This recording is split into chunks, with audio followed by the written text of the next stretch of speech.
Niger's Prime Minister Lamin, has made a speech or where he explained or gave a response for the report that he received, the impacts of Niger after its, withdrawal from Ecowas. Now, this was given yesterday. The report was presented to him, and he has also presented a report on that. Now, he, as a highlight, he praised those who stood by Niger, like countries like Togo, China, Chad, while he criticized Ecowas and Benin, as he said, for their hypocrisy. As you know, it's just now 2 days or one day old since Niger started to export its oil to China.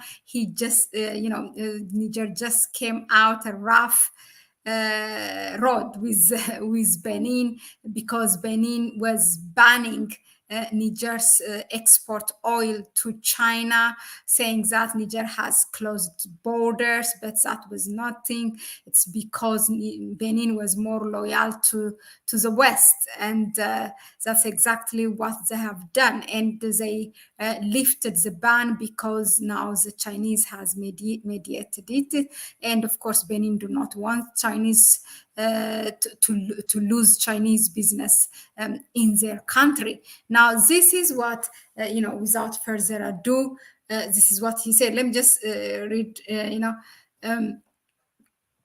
now, Prime Minister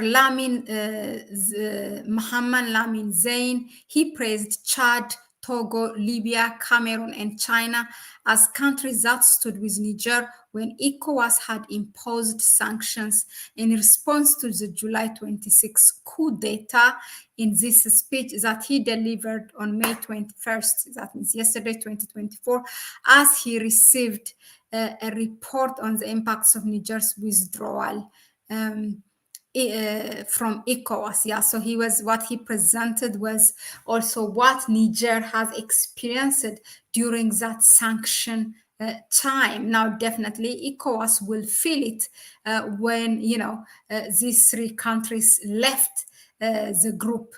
Without further ado, let me just go ahead and share the video with you. Please, listen to it. It's the full speech of the Prime Minister of Niger, Prime Minister Lamin. Ecowas applied a punishment that we have never seen elsewhere in the world. We cannot close a border, prevent medicines from entering, cereals from entering, cut off electricity and seal the borders. When we cut off the electricity in our health centers throughout the country due to lack of energy production, 375 deaths were recorded. This is very serious, and which is what happened. But I want to quickly tell you what happened this morning with the IMF mission, which arrived for the midterm review, 2 midterm reviews. Already in Washington, D.C., we agreed on the keeping of this mission. In our understanding, it was a mission which had to focus on two important things. The first is on how to help our country regain normality as a whole. Normality as a whole is first and foremost about helping to ensure one's own safety. We are not asking the IMF to finance the country's security. This is part of the role that the state itself must play. But we have warned the IMF from blaming us, because we have deployed resources to ensure the security of our territory, to ensure the security of people, and to ensure the security of their property.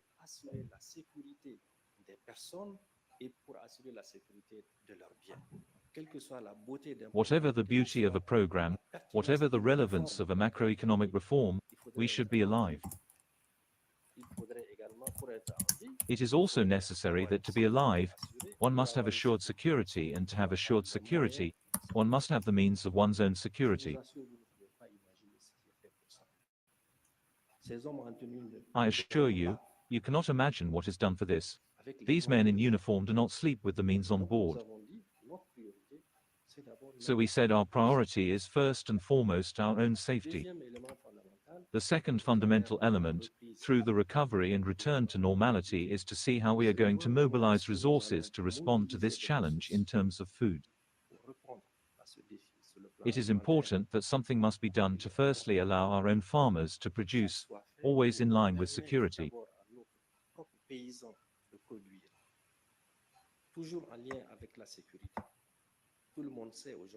Everyone knows that today, it is our oil or uranium than agriculture and livestock, which constitute the true foundations of our economy. So the idea of the head of state and the view as well, is to allow these two breasts of the economy to be able to respond to the needs which are essential for us.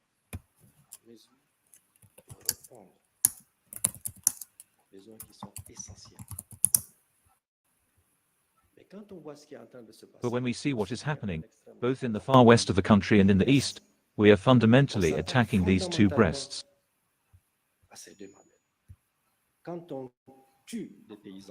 When we kill farmers, when we burn granaries, when we prevent the farmers from sowing, and when we take away their livestock, in reality, we condemn them to extinction. That is fundamentally what is targeted.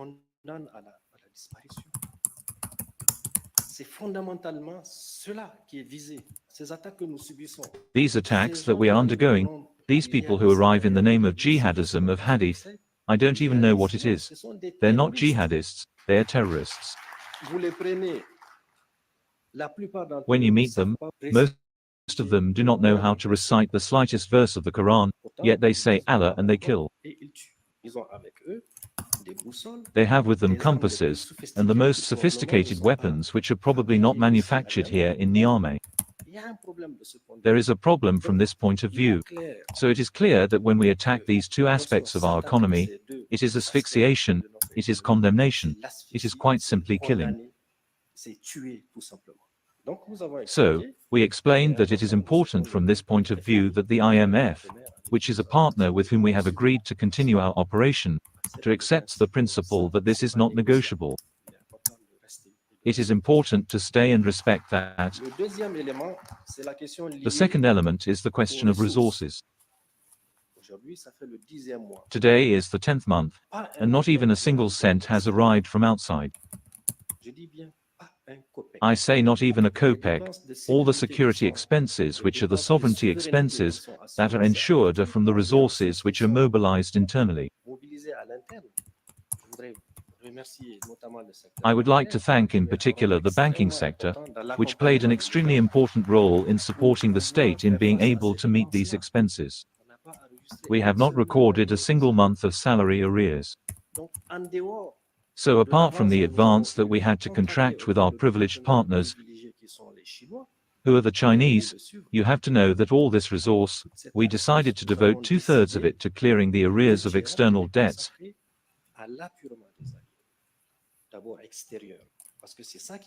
because this is what will allow us to resume investments which will suit both the government and yourself. And we have resumed all of our cooperation with all the partners who had suspended the same after July 26th.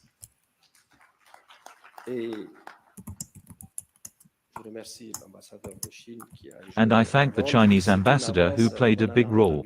Their advance, we heard some people say that we bypassed the central bank. That we didn't want this money at the central bank, and that we used local banks which strongly supported the government during the most difficult times to obviously facilitate the transaction of these resources. But we are sure that the money is in the central bank. That's what people need to know, and that not a single franc has taken our direction other than what has been used in clearing the arrears that we had found. Clearing the arrears which had arisen through the faults of those who put us under sanction. And I said this morning to the IMF, that they are part of that. So, and the third element of the IMF meeting was to talk about transparency, to whom they will teach management in transparency. We told them this morning that no franc had taken any direction other than employment reserved exclusively to ensure salaries and to cover health expenses, a return which took place this year, and partly last year, in extremely difficult conditions.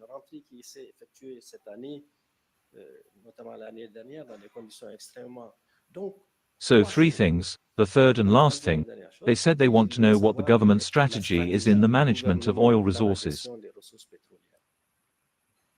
So there you have it, strategy to manage. Secondly, how we are going to clear the arrears, and thirdly, with the disappearance of the Court of Accounts. So that's what we told the IMF, and that's what I would like us to sit down with you, economic operators, to see how together we can move forward to get our country out of the situation in which it is. I do not want to refer to what has been done elsewhere in the same countries which have approximately the same situation as us. On Ecowas, I think things need to be clear. When I hear these are the main articulations, it's as if we have to return to Ecowas. But we still have to know that Ecowas owes a lot to our country. From President Diori, peace to his soul, who was part of its founding. All those who know the history know very well what happened. They had already started talking, obviously, of an organization which had to work on solidarity, on the sharing of production, and on support after that time and for its soul. And we know that it was during his period that Ecowas was created, and we know the role played by President Diori and all the presidents who came after him.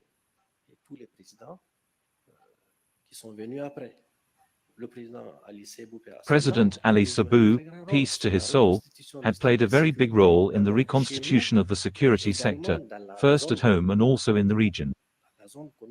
In the community region, and we must not forget that it's him who led the Ecowas Parliament.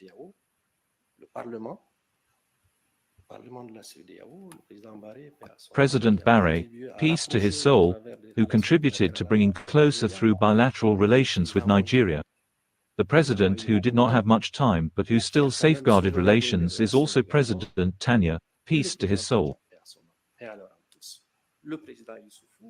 President Issoufou and President Mr. Bazoum, everyone, all the Nigerian presidents have contributed greatly to the life of this institution. What happened when they made the decision to punish us? We at one point heard that Niger did not want to negotiate. No, these are untruths. We sent 4 ministers. That is the minister responsible for justice, who is sitting there, the chief of staff of the head of state, the minister of foreign affairs, and the spokesperson for the government. It is important that you know that when they went, they did so with the aim of negotiating. Our Nigerian partners, a certain number of those around the head of state have threatened our country. They said their country has 1 million soldiers, and they are going to invade us. ECOWAS, whose objective is solidarity, whose mission is culture of peace, whose mission is the principle of redistribution on the economic level, it abandoned its missions, it started talking about war, and attacking our country.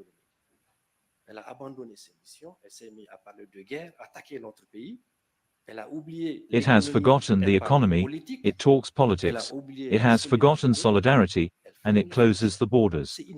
This is unacceptable. We have done everything to ensure that ECOWAS understands that Niger is a major player in respecting what ECOWAS can provide. Rest assured that we carried out impact studies before making the decision on an economic level, and precisely, including during the period of sanctions. It is a little more than 1.2 trillion francs in impact of these sanctions. So all that was left for us to do was to leave. We were tired of war, and when we look at these 4 presidents in total, who turned on each other, and at the end, it's only one who came out to say we are going to attack them.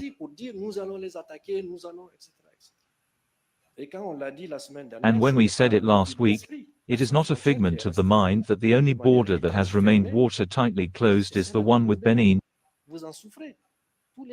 You all suffer from it the days. What is the reason why they can do it? Then in short, we took the decision to withdraw because we made the obvious observation that the decision that had been taken within Ecowas is not right. It's not even on the continent. Everyone knows that. What are we going to do? Continue to say no, we accept everything? No, so I would have liked to hear a more important detail on what we made as a decision to go and create the AES, which had the Confederation last week.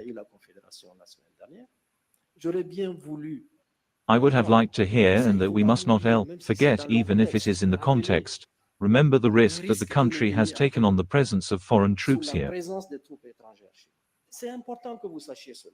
It is important that you know that we received the American delegation.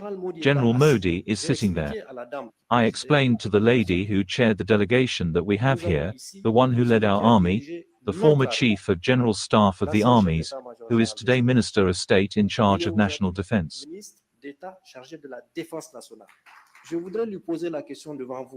I would like to ask him the question before you what he knows, how many American soldiers are there on our territory, and what they are doing. He is present here, he said he knows nothing, and that is true, and do we want us to leave these people on our territory, our country? We are sovereign. When we left for the spring annual meetings of the IMF and the World Bank, we filed a formal visa application for Prime Minister and ministers. But when an American soldier or a senior officer lands at Niamey Airport, he's just with a simple identity card. Is that a respect for our country? So they were put back on the plane, and is that a fault? No.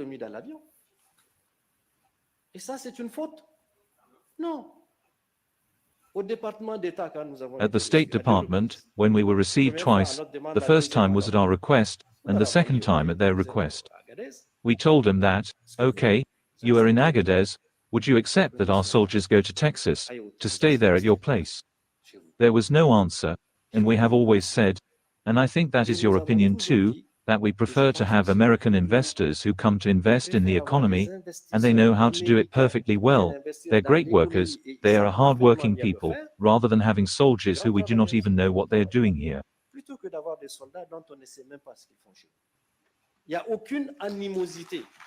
There is no animosity, none. I assure you, whether it is the French who left or the Americans, there is no animosity. We are sad about the situation, but are aware of our own responsibilities. We will work together. I would like to once again thank you for this analysis. We totally share it. We will gradually work to get back to the basics. We are going to reserve your place for you, because once again, there is no country that has developed when its private sector does not contribute to the economy. You are the kingpin. And the head of state gave instructions, we ourselves passed on these instructions, so that we can already sit down and see how we must continue to further clean up the environment, so that it is conducive to the attraction of investors. I remembered an important word, which is national preference. It's true that we have to give you. There's no justification for reserving work for foreigners when we have skills locally that can provide this perfectly well, and we're going to make sure that you be privileged.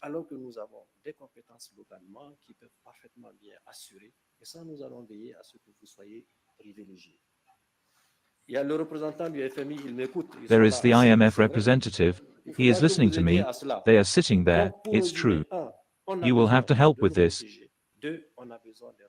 So to summarize, 1, we need to protect ourselves. 2, we need new resources to restart investment, and that is what we're trying to do. And finally, I know that there are many of you who have taken many steps so that we open our border with Benin. It is not with joy of heart. As we said, when the decision was taken by Ecowas to close the borders, the only one that remained closed was the one with Benin. You know this as much, if not better than we do, since it's you who are passing through there.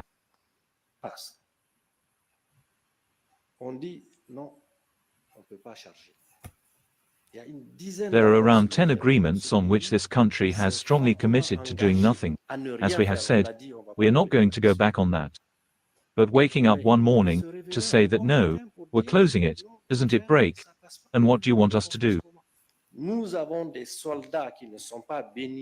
We have soldiers who are not from Benin who operate these points, 5 in number,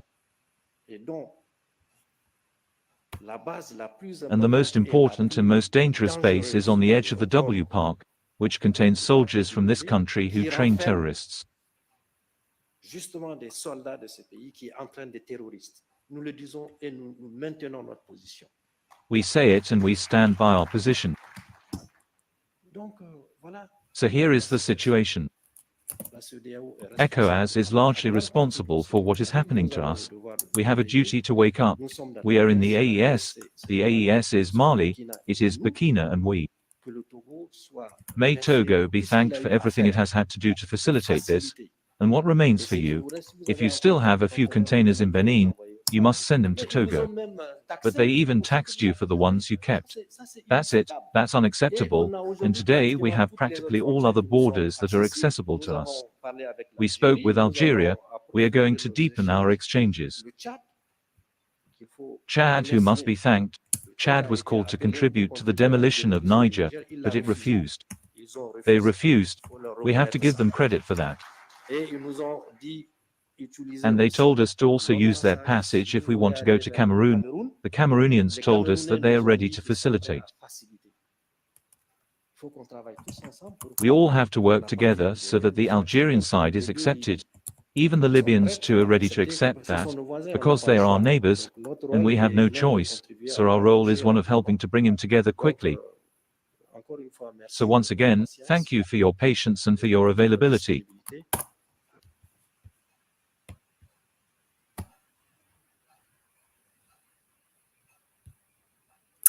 So yeah, that was it. That was briefing the report from the Niger's Prime Minister Mohamed Lamin. One thing though, Niger had this IMF meeting yesterday morning. I don't know why they're approaching IMF, although they have been proving that they can do things by themselves, and they have examples from Burkina Faso. I don't know why they are hosting, as you have heard him, he was talking about a lot about the IMF, and that those delegates were there in that room while he was making this report, while he was presenting this report. But other than that, I'm gonna go back to that specific report. We will bring it to you, like what Niger is currently talking with IMF and why.